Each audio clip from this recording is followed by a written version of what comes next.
No, I actually testified in the earlier hearing, I forgot which date, but a couple of weeks ago, that we firmly believe there are net savings to customers from House Bill 14.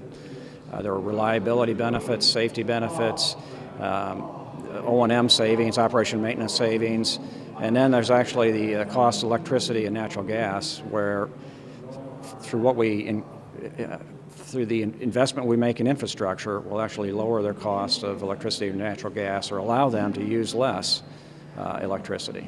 So plenty of benefits, which more than offsets the cost. There are still a lot of people that remember the summer, was it '05, was it '06, when you had people who saw huge jumps in their power bills. I think that there is just the default position among many people is to not trust their utility. I got CWLP, and that's my default position, right, to just not believe what the bill that I get. How much of this effort is going to be convincing reluctant lawmakers and reluctant voters that this is not just another scheme, that these numbers really do add up? Well, we've provided evidence, we've provided testimony, we've talked about the types of savings, and we're willing to show our calculations and show what our assumptions are, so to legislators or whoever would like to see them, that the savings from House Bill 14 more than offset the costs. The benefits are there and are real. And when you say that the savings will offset, am I going to pay a little bit more for the first couple of years, and then in the back couple of years I'll save? Yeah, there's two parts. Remember, since deregulation came about, there's a delivery charge, and then there's a charge for the commodity itself, electricity or gas. And the delivery charge is going to go up, we think, an average of $340 a year, so that in year 10, the delivery charge is $34 more than it would have been. However, on the commodity side, there are savings that more than offset that.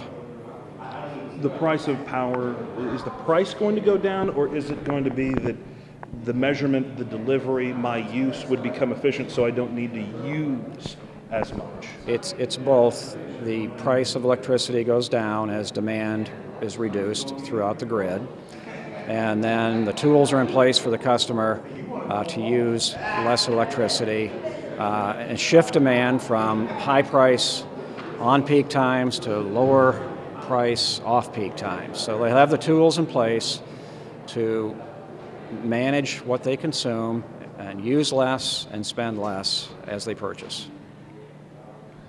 Jobs. Is this going to, there's talk of this is going to be modernization, replace some of the old system with a new system. Is this going to mean that after 10 years, some of the guys who have jobs now on the line may be able to be replaced? Is this could have a boom quick, but then fade at the end? I think this is a net positive for jobs in Illinois. In fact, the legislation requires that we increase employment by 750 jobs during the peak program year. So year 4 is when we anticipate we would be spending the most money on construction and would increase by 750. But for employment, it's a net positive for Illinois. And when we say year 4, year 10, if it's approved this summer, signed into law in 12, you'd be talking 16 and then 22 for those 10 years? Is that the assumption? Yeah, yes, approximately those years. Is this something that needs to happen this session? Does this have to happen in 5 weeks? Can it come back in November during the veto session? Can this come back even in 2012 when the General Assembly returns in January? We think it makes sense for the legislature to approve this now and for the governor to sign it. Both ComEd and Ameren have testified that there are net benefits for customers, that the benefits outweigh the costs. There's really no reason to delay this. The reliability benefits, the safety benefits, the customer service benefits are real, and in fact, they're hard-coded into the Act with a 15% improvement in reliability, customer service, minority spend, woman-owned business spend, and those are real benefits for customers.